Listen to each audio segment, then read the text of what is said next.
నమస్తే, welcome to morning paper analysis. నేను Siraj. Mega 9 TV ప్రేక్షకులకి నూతన సంవత్సర శుభాకాంక్షలు.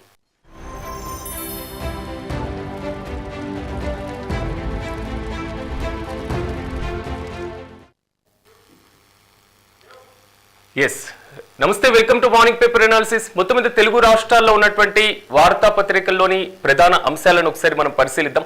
సో దేశవ్యాప్తంగా న్యూ ఇయర్ సెలబ్రేషన్స్ అయితే గ్రాండ్ గా సాగుతున్నటువంటి పరిస్థితి కనబడుతుంది. సో న్యూ ఇయర్ సెలబ్రేషన్స్ ని మాత్రం దేశంలో ఉన్నటువంటి ప్రజలందరూ కూడా గ్రాండ్ గా సెలబ్రేట్ చేసుకున్నారు. దేశంలో ఉన్న ప్రధానమైనటువంటి నగరాలు హైదరాబాద్ తో పాటుగా ఆల్మోస్ట్ ప్రధానమైనటువంటి నగరాల్లో నిన్న సాయంత్రం వరకు మాత్రం పూర్తి స్థాయిలో అర్ధరాత్రి వరకు న్యూ ఇయర్ సెలబ్రేషన్స్ గ్రాండ్ గా జరుపుకోవడం జరిగింది. పబ్బులు చూసినా, రెస్టారెంట్స్ చూసినా, బార్స్ చూసినా, ఓపెన్ గా కొన్ని ప్లేసెస్ లో అరేంజ్ చేసుకున్నటువంటి పార్టీలు గమనించిన ఈ మొత్తం చూసుకుంటే ఆల్మోస్ట్ న్యూ ఇయర్ సెలబ్రేషన్ ని 2026 కి గ్రాండ్ గా వెల్కమ్ చెప్పాలి అనేటువంటిది ప్రతి ఒక్కరు కీలకంగా తీసుకున్నటువంటి ఇష్యూ. ఎందుకంటే 2025 మనకు సంబంధించినటువంటి అంశం అనేకమైనటువంటి పాఠాలను నేర్పింది, అనేకమైనటువంటి అనుభవాలను ఇచ్చింది. సో అనేకమైనటువంటి లెసన్స్ కూడా మనం నేర్చుకున్నటువంటి సిచ్యువేషన్ కూడా కనబడింది. కానీ 2026 మన లైఫ్లో ద బెస్ట్ ఇయర్గా ఉండాలి అనేది మాత్రం ప్రతి ఒక్కరు ఆకాంక్షించారు, అభిలషించారు. సో అలాంటిది 2026కి సంబంధించి గ్రాండ్గా వెల్కమ్ చెప్పేందుకు మాత్రం పూర్తి స్థాయిలో సిద్ధమైనటువంటి నేపథ్యం. సో వెస్ట్రన్ కంట్రీస్తో పాటుగా న్యూజిలాండ్, ఇతరమైనటువంటి లండన్ కానివ్వండి, సో శాన్ ఫ్రాన్సిస్కో కానివ్వండి, వాషింగ్టన్ కానివ్వండి, సో ఇంకా బాగా సెలబ్రేషన్స్ ఎక్కువగా ఉండేటువంటి పరిస్థితులు కూడా ఉంటూ ఉంటాయి. కానీ భారతదేశం దానికి ధీటుగా ఈసారి మాత్రం సెలబ్రేషన్స్ ఆల్మోస్ట్ కనబడినటువంటి situation. At the same time మందుబాబులకు కూడా నేను ఒక సువర్ణ అవకాశం దక్కినటువంటి పరిస్థితి కూడా కనబడింది. సో రాత్రి 1 గంట వరకు మినహాయింపులు ఇవ్వడం, అట్ ద సేమ్ టైం పోలీసులు కూడా ఒకవైపు ఆంక్షలు సడలిస్తూనే దాదాపు రాత్రి 1 గంట వరకు బార్లకి, రెస్టారెంట్లకి, అదేవిధంగా దీనికి సంబంధించినటువంటి అంటే సెలబ్రేషన్స్ చేసుకోవడానికి పర్మిషన్స్ ఇస్తూనే డ్రంక్ అండ్ డ్రైవ్కి సంబంధించి స్పెషల్ డ్రైవ్స్ నిర్వహించడం కూడా కొంతవరకు కీలకంగా మారింది. ఎందుకంటే డ్రంక్ అండ్ డ్రైవ్స్ కేసు నిర్వహిస్తూ కూడా ఆల్మోస్ట్ ఎక్కడ ప్రమాదాలకి బారిన పడకుండా, మరి ముఖ్యంగా మహిళల పట్ల అవాంఛనీయ సంఘటనలు ఇలాంటి ఎక్కడ జరగకుండా షీ టీమ్స్ ఏర్పాటు చేయడం కానివ్వండి, ప్రధానమైనటువంటి సర్కిల్స్లో కీలకమైనటువంటి ప్రాంతాలలో కూడా స్పెషల్ డ్రైవ్స్ ఏర్పాటు చేయడం కీలకంగా కొంతవరకు ప్రత్యేకమైనటువంటి శ్రద్ధ పెట్టినట్లుగా మాత్రం చాలా స్పష్టంగా అర్థమవుతుంది. At the same time traffic కూడా అర్ధరాత్రి వరకు భారీగా కనిపించినటువంటి పరిస్థితి అయితే కనబడింది. ట్యాంక్ బండ్తో పాటుగా దాని యొక్క పరిసర ప్రాంతాల్లో మాత్రం ఆల్మోస్ట్ జనంతో కిక్కిరిసిపోయారు. న్యూ ఇయర్ సెలబ్రేషన్స్ ని గ్రాండ్ గా వెల్కమ్ చెప్పేందుకు 2026కి. సో ఇప్పుడు మనం ఏం చేయాలి? 2025 అయిపోయింది, క్యాలెండర్లో 1 ఇయర్ ఆల్మోస్ట్ కంప్లీట్ అయిపోయింది. సో కేవలం నూతన సంవత్సరాన్ని ఈరోజు ప్రారంభించబోతున్నాం. కొత్త తేదీ వచ్చేస్తుంది, కొత్త మంత్ వచ్చేస్తుంది, కొత్త ఇయర్ కూడా వచ్చేస్తుంది. ఈ 2026లో మనం తీసుకునేటువంటి రిజల్యూషన్స్ ఏ విధంగా ఉండాలి అనేటువంటి వాదన బలంగా వినిపిస్తూ ఉంటుంది. సాధారణంగా రిజల్యూషన్ అనగానే అందరూ అనుకుంటూ ఉంటారు, ఏం చేస్తే బాగుంటుంది, ఎలాంటి కీలకమైనటువంటి అంశాల మీద ఫోకస్ పెడితే బాగుంటుంది, ఇలాంటివి అంశాల మీద ఎక్కువ ఫోకస్ పెడుతూ ఉంటారు. కానీ రిజల్యూషన్ తీసుకోవాలి అంటే మన లైఫ్ని చేంజ్ చేసే విధంగా ఉండాలి. మన లైఫ్ని చేంజ్ చేసేటువంటి విధంగా ఉండాలి అంటే మన ఆలోచన ధోరణిలో కూడా ఆల్మోస్ట్ మార్పు రావాల్సినటువంటి సిచ్యువేషన్ కూడా ఉంటుంది. 2025 బిఫోర్ ఇయర్స్లో మనం తెలుసుకున్నటువంటి పాఠాలు, అనుభవాలు ఈ మొత్తం ఉంటే 2026 అవి పునరావృతం కాకుండా మన తప్పుల్ని చూసుకోవాల్సినటువంటి బాధ్యత మన మీద ఉంటుంది. అట్ ద సేమ్ టైం లైఫ్లో సెటిల్ కావాలి అనుకుంటున్నటువంటి విద్యార్థులతో పాటుగా స్టూడెంట్స్, మరి ముఖ్యంగా కాంపిటేటివ్ ఎగ్జామ్స్కి ప్రిపేర్ అవుతున్నటువంటి వారు, ఇప్పుడిప్పుడే స్టడీస్ కంప్లీట్ చేసుకున్నటువంటి వారు, మీరు ప్రత్యేకమైనటువంటి ఫోకస్ పెట్టాల్సినటువంటి year 2026. The same time election year కూడా ఆల్మోస్ట్ ఇంకా లాస్ట్ 2 ఇయర్స్ బ్యాక్ కంప్లీట్ అయిపోయింది. కాబట్టి ఇయర్ నుంచి ఇంకా మున్సిపల్ ఎలక్షన్స్ కానివ్వండి, ఇలాంటి వాటి మీద ఎక్కువగా జరుగుతూ ఉంటాయి. కాబట్టి పొలిటికల్ పార్టీస్ కూడా ఫోకస్ పెట్టేటువంటి అవకాశాలు కూడా లేకపోలేదు. ఎందుకంటే నియోజకవర్గాల పునర్విభజన కూడా 2026 చట్టం వరకు మాత్రమే ఉన్నటువంటి పరిస్థితి.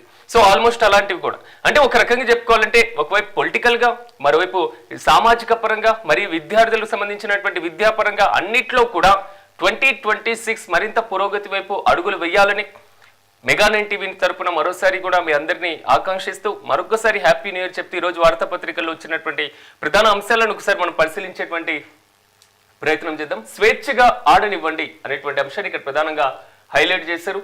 సో ఏదైతే మహిళలకు సంబంధించినటువంటి క్రికెట్ వరల్డ్ కప్ కి సంబంధించినటువంటి ఉందో ఆ అంశాన్ని ఇక ప్రధానంగా హైలైట్ చేస్తూ, తల్లిదండ్రులు మీ కుమార్తెలను ప్రోత్సహించండి, మా జట్టు విజయం బాలికలకు స్ఫూర్తినిచ్చింది, గెలిచాక మా నాన్న ఒడికి చేరడమే స్వచ్ఛమైనటువంటి ఆనందం, నా కుటుంబం అండతోనే ఈ స్థాయికి అనేటువంటి అంశాన్ని హర్మన్ ప్రీత్ కౌర్ ఇచ్చినటువంటి ఇంటర్వ్యూకి సంబంధించినటువంటి అంశాన్ని ఇక్కడ ప్రధానంగా హైలైట్ చేశారు. సో ఈ రోజుల్లో మహిళలు రాణించినటువంటి రంగం ఏదైనా ఉందా అంటే సున్నా, కేవలం ఒక సున్నా మాత్రమే కనిపిస్తుంది. ఎందుకంటే మహిళలు ప్రతి రంగంలోనూ రాణిస్తున్నారు. మా ఇంటి వంటగదికి మా అమ్మే మహారాణి, మా ఇంటి వంటగదికి మా అమ్మే మహారాణి, కానీ పాత్రలన్నిటి మీద మా నాన్న పేరు కనిపిస్తుంది అని ఒక కవి చలోక్తి విసిరారు. అంటే ఇంటికి మా వంటగది మొత్తానికి మహారాణి మా అమ్మే అయినా ఆల్మోస్ట్ ప్రతి పాత్ర మీద మా నాన్న పేరు మాత్రమే కనిపిస్తుంది అన్నప్పుడు సో యజమాని ఎవరు, సో ప్రధానమైనటువంటి సూత్రధారి ఎవరు అనేటువంటి క్వశ్చన్స్ కూడా అది ఇక్కడ వ్యంగ్యంగా ఆ సామెతలో మనకు కనిపిస్తూ ఉంటాయి. అంటే మహిళలకి ఉన్నటువంటి ప్రాధాన్యత, మహిళలు వివిధ రంగాల్లో రాణిస్తున్నటువంటి తీరుల గురించి ప్రధానంగా కనబడుతున్నటువంటి అంశం. ఒకప్పుడు ఇంటికి పరిమితమయ్యేటువంటి మహిళలు, వంటగదికి మాత్రమే పరిమితమయ్యేటువంటి మహిళలు కాకుండా ఈరోజు ప్రతి రంగంలోనూ రాణిస్తున్నారు, ప్రతి రంగంలోనూ తమకంటూ గుర్తింపులు పొందుతున్నారు, దేశానికి అధ్యక్షులు అవుతున్నారు, దేశానికి ప్రధానమంత్రులు అవుతున్నారు, కేంద్ర మంత్రులు అవుతున్నారు, గవర్నర్లు అవుతున్నారు, రాష్ట్రాల గవర్నర్లు అవుతున్నారు, ముఖ్యమంత్రులు అవుతున్నారు, రాష్ట్రంలో రాజకీయ ముఖ చిత్రంలో కీలకమైనటువంటి పాత్ర పోషిస్తున్నారు. అట్ ద సేమ్ టైం ఆర్థిక రంగంలో రాణిస్తున్నారు. సో దేశంలో అతి కీలకమైనటువంటి ప్రభుత్వ రంగ బ్యాంకులకి సీఈఓలుగా పనిచేస్తున్నారు, ప్రపంచంలో కీలకమైనటువంటి దేశాలకు సంబంధించి విదేశాంగ దౌత్యవేత్తలుగా పనిచేస్తున్నారు, భారతదేశం తరపున మహిళల ఐక్యరాజ్య సమితిలో మన గళాన్ని వినిపిస్తున్నారు. సో క్రీడా రంగంలో కూడా అలాంటి అంశాలు మాత్రమే పురోగతి వైపు కనిపించాలి అనేటువంటి అంశాన్ని ఇక్కడ ప్రధానంగా హైలైట్ చేయడం జరిగింది. ఈ రోజుల్లో కేవలం ఒక మహిళా రిజర్వేషన్లు అనేటువంటి అంశమే కాదు, సో మహిళలకు ఇస్తున్నటువంటి ప్రాధాన్యత అనేటువంటి ఇష్యూ మాత్రమే కాదు, సో మహిళలు పురుషులతో పాటుగా సమానంగా పోటీ పడేటువంటి స్థాయి, సమానత్వం, ఏదైతే లింగ వివక్ష లేనటువంటి సమాజం, వీటన్నిటి వైపు కూడా అడుగులు క్రమంగా పడుతున్నటువంటి తరుణం ఆల్మోస్ట్ కనిపిస్తూనే ఉంది. అన్ని పార్టీలతో పాటుగా అన్ని రంగాల్లో మహిళలు రాణిస్తూ తమకంటూ ఒక ప్రత్యేకమైనటువంటి గుర్తింపును పొందుతున్నారు. సో ఏదైతే హర్మన్ ప్రీత్ కౌర్ చెప్పినటువంటి అంశం కూడా స్వేచ్ఛగా ఆడేటువంటి అవకాశం ఇవ్వండి, మేము గెలిచినటువంటి తీరు, సో మేము పడినటువంటి స్ట్రగుల్, ఆ అంశాల ద్వారా ఇతరులకి ప్రేరణ పొందేటువంటి అవకాశం ఉంటుంది. కాబట్టి ఇతరులు ప్రేరణ పొందాలి అంటే ఆల్మోస్ట్ దీనికి సంబంధించినటువంటి అంశాన్ని బాలికలకి స్ఫూర్తిగా నిలుస్తుంది. ఇప్పుడు వస్తున్నటువంటి కొత్త జనరేషన్స్ వారికి మరింత స్ఫూర్తి ఇచ్చేటువంటి అవకాశం ఉంటుంది అనేటువంటి అంశాలను ఇక్కడ ప్రధానంగా హైలైట్ చేసి, సో ఆమె ఇచ్చినటువంటి ఇంటర్వ్యూని ఇక్కడ ప్రధానమైనటువంటి శీర్షికలు వేసినటువంటి అంశం మాత్రం ఇక్కడ హైలైట్ అవుతుంది. సో ఇక పల్లె మురిసేలా ఆరంభం మెరిసే అనేటువంటి అంశాన్ని, సమస్యల పరిష్కారంపై సర్పంచుల దృష్టి అనేటువంటి అంశాన్ని ఇక్కడ ప్రధానంగా హైలైట్ చేయడం జరిగింది. సో రాష్ట్రంలో దాదాపు 2 ఏళ్ల పాలన తర్వాత, అంటే 2 ఏళ్లు కూడా స్పెషల్ ఆఫీసర్స్ తోనే అడ్మినిస్ట్రేషన్ మొత్తం సాగినటువంటి తీరు జరిగింది. సో 2 ఏళ్ల పాలన తర్వాత జరిగినటువంటి సర్పంచ్ ఎన్నికల్లో ఆల్మోస్ట్ సర్పంచులందరూ ప్రమాణ స్వీకారం చేశారు, కొలువు తీరారు. సో ఆయా రాజకీయ పార్టీలు ఎవరైతే మద్దతునిచ్చాయో ఆ పార్టీలన్నీ కూడా పూర్తి స్థాయిలో వారికి సన్మాన కార్యక్రమాలు కూడా అరేంజ్ చేసినటువంటి పరిస్థితి అయితే కనబడింది. సో ఈ నేపథ్యంలో మాత్రం వారికి ఇచ్చినటువంటి హామీలను నిలబెట్టుకుంటూ ఏదైతే రోడ్లు వేస్తాం అనేటువంటివి కొంతమేరకు హామీలు ఇవ్వడం జరిగింది. అంటే గ్రామీణ ప్రాంతాల్లో ఉన్నటువంటి వివిధ రకాలైనటువంటి సేవలకు సంబంధించి, మరి ముఖ్యంగా ఎన్నికల్లో మమ్మల్ని గెలిపిస్తే మేము చేసేటువంటి మేనిఫెస్టోకి సంబంధించి చాలా మంది హామీలు ఇచ్చారు, ప్రామిసులు చేశారు, ప్రామిసరీ నోట్లు రాశారు, సో దేవుడి సాక్షిగా ఓట్లు వేశారు, ఏడ్చారు, గగ్గోలు పెట్టేశారు. అంటే ఈ మొత్తం చిత్ర విచిత్రాలన్నీ కూడా రీసెంట్ గా జరిగినటువంటి స్థానిక సంస్థల ఎన్నికల్లో మనం గమనించాం. సో ఇలాంటి పరిస్థితిలోనే ఆల్మోస్ట్ నూతనంగా సర్పంచుగా బాధ్యతలు స్వీకరించినటువంటి వారు సంతకం పెట్టినట్టు నుంచి, అంటే ఈ రోజు సంతకం పెడితే ఈ రోజు నుంచి 5 ఏళ్ల పాటు వాళ్ళకి ఆ పవర్ ఉంటుంది. కాబట్టి సో ఈ 5 ఏళ్ల కాలంలో మీరు వ్యవహరించాల్సినటువంటి తీరు, అలాగే మీరు ఇచ్చినటువంటి వాగ్దానాలు అనేటువంటి అంశాన్ని ఇక్కడ ప్రధానంగా హైలైట్ చేయడం జరిగింది. సో ఏదైతే గ్రామీణ ప్రాంతాల్లో మౌలిక సదుపాయాలు ఉన్నాయో, సో గ్రామీణ ప్రాంతాల్లో ఉన్నటువంటి కీలకమైనటువంటి అంశాలు ఉన్నాయో వాటికి సంబంధించినటువంటి అంశాలు కూడా ఇక్కడ ప్రధానంగా హైలైట్ చేస్తున్నటువంటి సిచ్యువేషన్. ఇక్కడ మనం ఒక్క అంశాన్ని ఒక్కసారి మనం గమనించాలి. ఎప్పటికీ రాజ్యాంగంలో అత్యంత కీలకంగా ఉండేటువంటి అంశం స్థానిక సంస్థలకు సంబంధించినటువంటి అంశం. కేంద్ర ప్రభుత్వం యొక్క పరిపాలన మనం చూస్తూ ఉంటాం, రాష్ట్ర ప్రభుత్వం యొక్క పరిపాలన మనం చూస్తూ ఉంటాం, కానీ స్థానిక ప్రభుత్వానికి సంబంధించినటువంటి అంశాలకు సంబంధించి ఎక్కడ అనేటువంటి అంశం మాత్రం, అంటే అత్యంత కీలక పాత్ర పోషిస్తారా అనేటువంటి క్వశ్చన్ మార్క్స్ చాలా మందికి కూడా రైజ్ అవుతూ ఉంటాయి. ఎందుకంటే రాజ్యాంగంలో 73వ రాజ్యాంగ సవరణకు సంబంధించినటువంటి అంశాలు ఒక్కసారి మనం గమనిస్తే 73వ రాజ్యాంగ సవరణ చట్టం ద్వారా ఆల్మోస్ట్ 11వ షెడ్యూల్లో ఈ 11వ షెడ్యూల్లో 29 అధికారాలు గ్రామ పంచాయతీలకు ఇవ్వడం జరిగింది. రాజ్యాంగంలో 29 అధికారాలు అత్యంత కీలకంగా 11వ షెడ్యూల్ ద్వారా గ్రామ పంచాయతీలకు ఇవ్వడం జరిగింది. గ్రామీణ ప్రాంతాల్లో రహదారుల కల్పన, మౌలిక సదుపాయాల కల్పన, గ్రంథాలయాల ఏర్పాటు, శ్మశాన వాటికల నిర్వహణ, పారిశుద్ధ్యం నిర్వహణ, వైద్యశాలల ఏర్పాటు. సో గ్రామీణ ప్రాంతాల్లో చిన్నమైనటువంటి కీలకమైన ఏదైతే పశు సంవర్ధకమైనటువంటి రంగానికి సంబంధించినటువంటి అంశం, సో రహదారులకు సంబంధించినటువంటి అంశం, సో మురుగునీటి డ్రైనేజీ వ్యవస్థ ఉంటుంది, దానికి సంబంధించినటువంటి అంశాలు, అంటే ఆల్మోస్ట్ ఒక 29 అధికారాలు రాజ్యాంగబద్ధంగా స్థానిక సంస్థలకి ఇవ్వాలి అనేటువంటి అంశానికి సంబంధించి క్లియర్ కట్ గా ఉన్న రాష్ట్ర ప్రభుత్వాలు దీనికి సంబంధించి ఇచ్చేటువంటి ప్రసక్తి భారతదేశంలో ఉన్నటువంటి చాలా రాష్ట్రాల్లో కనబడడం లేదు. కేంద్ర ప్రభుత్వం నుంచి రాష్ట్ర ప్రభుత్వానికి రావాల్సినటువంటి అధికారాల కల్పన కోసం తీవ్రమైనటువంటి పోరాటాలు చేస్తూ ఉంటాయి రాష్ట్ర ప్రభుత్వాలు. కానీ రాష్ట్ర ప్రభుత్వం దగ్గర ఉన్నటువంటి అధికారాలను స్థానిక సంస్థలకి బదిలీ చేసేటువంటి విషయంలో మాత్రం జాప్యం జరగడం, దాని మీద కంట్రోల్ వ్యవస్థ ఉండడం, సో పూర్తి స్థాయి అధికారాలు ఇవ్వకపోవడం, స్థానిక సంస్థలకి పూర్తి స్థాయిలో స్వేచ్ఛ లేకపోవడం, ఇలాంటి అంశాలు జరుగుతూ ఉంటాయి. అధికార వికేంద్రీకరణ అంటూ ఉంటారు. అధికార వికేంద్రీకరణ జరిగినప్పుడు ఆల్మోస్ట్ లోకల్ బాడీస్ కూడా కీ రోల్ పోషిస్తూ ఉంటాయి. ఇవి కూడా ప్రజల చేత ఎన్నుకోబడినటువంటి ప్రభుత్వాలే, స్థానిక ప్రభుత్వాలు, లోకల్ రిపబ్లిక్స్. సో వీటికి సంబంధించినటువంటి అంశాల్లో ఎందుకు నిర్లక్ష్యం వహిస్తారు అనేటువంటి ఇష్యూస్ కూడా బేరీజ్ వేసుకోవాల్సినటువంటి అవసరం ఖచ్చితంగా ఉంటుంది. గ్రామ సర్పంచులకి, ఉప సర్పంచులకి చెక్ పవర్ అధికారం ఇవ్వడం, సో గ్రామ సభ సమావేశం అవ్వడం, గ్రామ సభలో కీలకమైనటువంటి తీర్మానాలు చేయడం, అంటే గ్రామ సభ తీసుకున్నటువంటి నిర్ణయాలు, మండల పరిషత్ తీసుకున్నటువంటి నిర్ణయాలు, జిల్లా పరిషత్ తీసుకున్నటువంటి నిర్ణయాలు, ఈ సమూలమైనటువంటి వ్యవస్థను, మూడంచెల వ్యవస్థను కీలకంగా పరిశీలించినప్పుడు ఆల్మోస్ట్ దేనికి ఉండాల్సినటువంటి అధికారాలు వాటికి కల్పించడం జరిగింది. మరి అలాంటప్పుడు ఆ అధికారాల నిర్వహణలో, ఆ అధికారాల బాధ్యతలు నిర్వహించేటువంటి దానిలో స్వేచ్ఛ ఇవ్వాల్సినటువంటి పాత్ర కూడా ఖచ్చితంగా ఉంటుంది. అంటే పూర్తి స్థాయిలో చెప్పేటువంటి అంశం ఏంటంటే లోకల్ బాడీస్ కి ఇచ్చినటువంటి పవర్స్ చాలా ఉన్నాయి. సో ఆ ఇచ్చినటువంటి పవర్స్ ను మాత్రం పూర్తి స్థాయిలో వాడికి నిజంగా కల్పిస్తే, వారు పారదర్శకంగా నిర్వహించేలా రాష్ట్ర ప్రభుత్వాలు నియంత్రణ చేస్తే మాత్రం కొంతవరకు కీలకంగా ఉండేటువంటి అంశాలు ఉన్నాయి. గ్రామాలన్నీ కూడా డెవలప్మెంట్ వైపు అడుగులు వేసేటువంటి అవకాశం ఉంది. రీసెంట్ గా బాధ్యతలు స్వీకరించినటువంటి సర్పంచులు ఎవరైతే ఉన్నారో చాలా మంది బీటెక్స్ చేశారు. సో 10th క్లాస్ కూడా చదివినటువంటి వాళ్ళు ఉన్నారు. అంటే అక్షరాస్య నిరక్షరాస్య ఈ మిక్స్డ్ గా మాత్రం రాజకీయ రంగంలోకి వచ్చినటువంటి వారు ఉన్నారు. సో వీరికి ఒక పరిమితమైనటువంటి అర్హత, అంటే విద్యార్హత ఏది లేదు కాబట్టి సో అందరు కూడా రాజకీయ రంగ ప్రవేశం వైపు అడుగులు వేసినటువంటి పరిస్థితి ఉన్నారు. ఒకప్పుడు సో భర్త చాటున ఉండి పరిపాలన చేసేటువంటి మహిళలు మాత్రమే ఉండేవాళ్ళు. అంటే వాళ్ళ భర్త, అంటే మహిళ సర్పంచ్గా ఎన్నికైపోతే సో వాళ్ళ భర్త డిఫాక్టివ్ సర్పంచ్గా వ్యవహరించేవాళ్ళు. అంటే భార్య కంటే భర్తే సర్పంచ్గా ఫీల్ అవుతూ ఆయన సంతకాలు పెట్టేసాం, ఆయన కీలకమైనటువంటి నిర్ణయాలు తీసేసుకోవడం, ఇలాంటి అంశాల వైపు అడుగులు వేస్తూ ఉండేటువంటి సిచ్యువేషన్ ఉన్నది. కానీ మధ్య మహిళలు కూడా చురుకైనటువంటి పాత్ర పోషిస్తున్నారు కాబట్టి స్థానిక సంస్థలు, ఈ లోకల్ బాడీస్ అనేవి ఒక రకంగా చెప్పుకోవాలంటే సో గ్రౌండ్ లెవెల్లో లీడర్షిప్ కి సంబంధించినటువంటి ఒక ట్రైనింగ్ సెంటర్స్ లా పనిచేస్తాయి.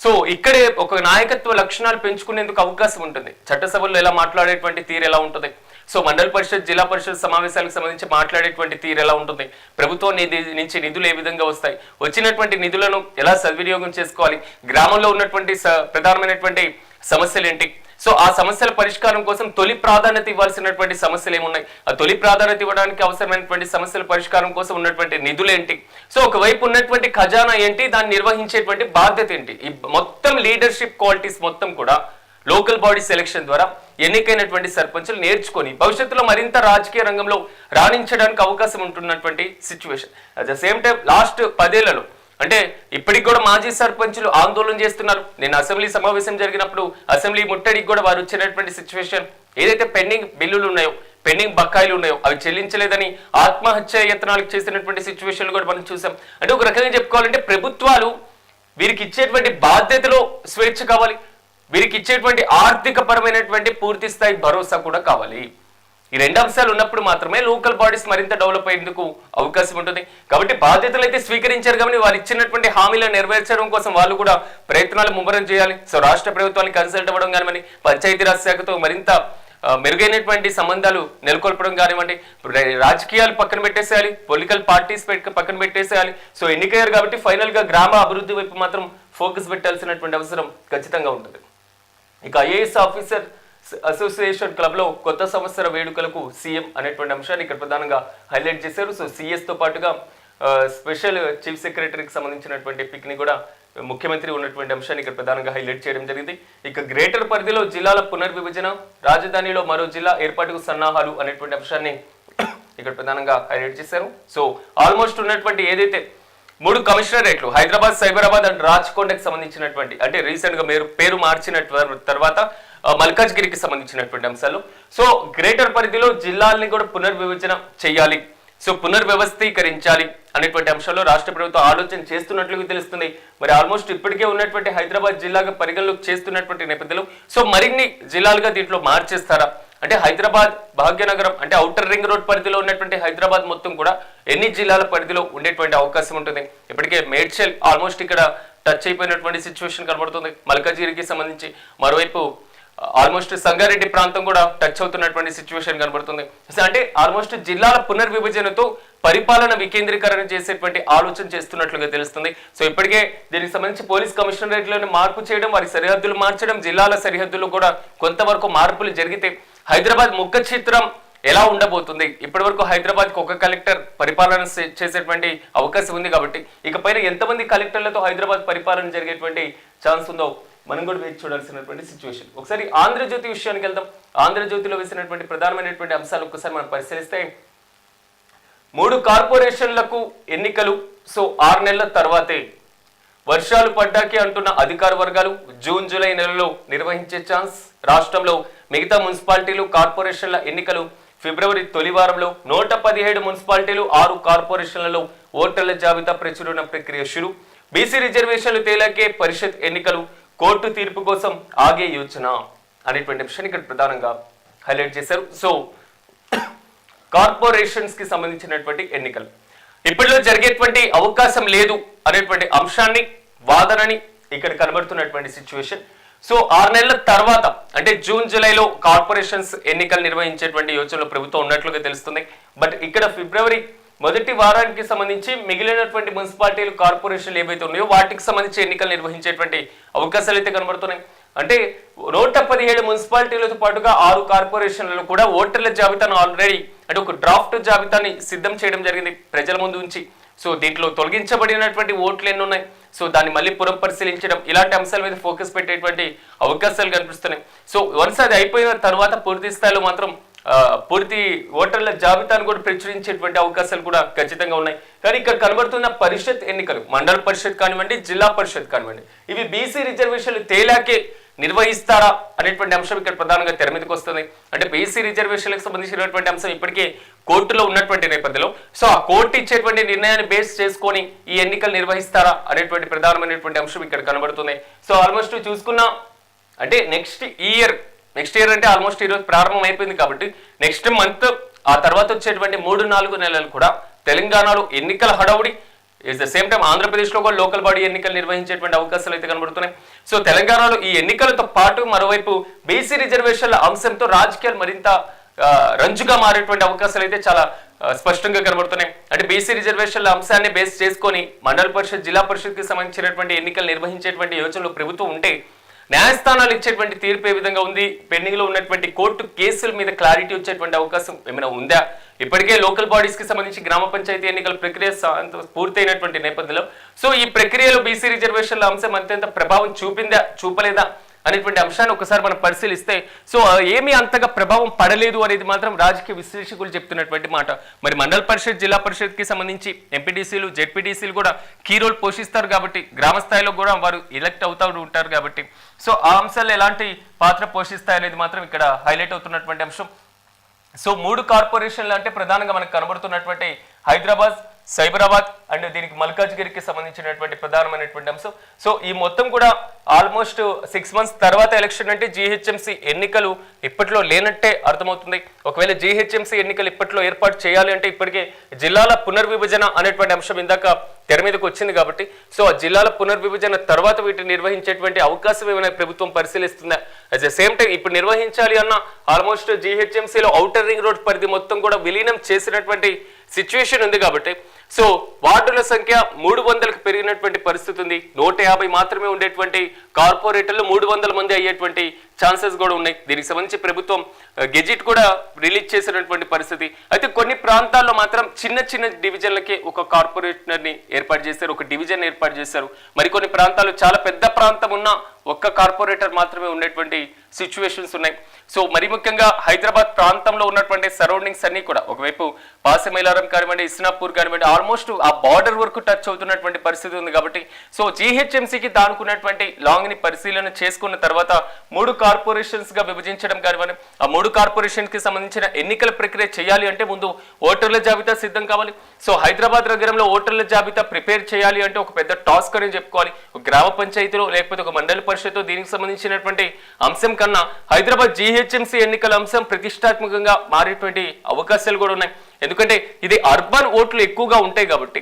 మరి ముఖ్యంగా చెప్పుకోవాలంటే రీసెంట్ గా జూబ్లీ హిల్స్ ఎలక్షన్ చూసాం మనం. ఆ రీసెంట్ జూబ్లీ హిల్స్ ఎలక్షన్స్ లో కేవలం 2-3 లక్షల మంది వరకు మాత్రమే ఓటర్ల ప్రభావం ఉన్నటువంటి నేపథ్యంలో సో పోలింగ్ శాతం కూడా అంతంత మాత్రంగానే సాగినటువంటి పరిస్థితులు ఉంది. కాబట్టి అన్ని పార్టీలు అత్యంత ప్రతిష్టాత్మకంగా తీసుకున్నటువంటి పరిస్థితులు కనబడుతున్నాయి. మరి ముఖ్యంగా రాష్ట్ర రాజధాని కాబట్టి సో ఈ రాష్ట్ర రాజధానిలో ఉన్నటువంటి ప్రధానమైనటువంటి మేయర్ పీఠాన్ని కైవసం చేసుకోవడం కోసం, ఎక్కువ డివిజన్స్ కైవసం చేసుకోవడం కోసం అన్ని పార్టీలు వ్యూహాలతో ముందుకు వెళ్ళేటువంటి అవకాశం కూడా చాలా స్పష్టంగా కనబడుతుంది.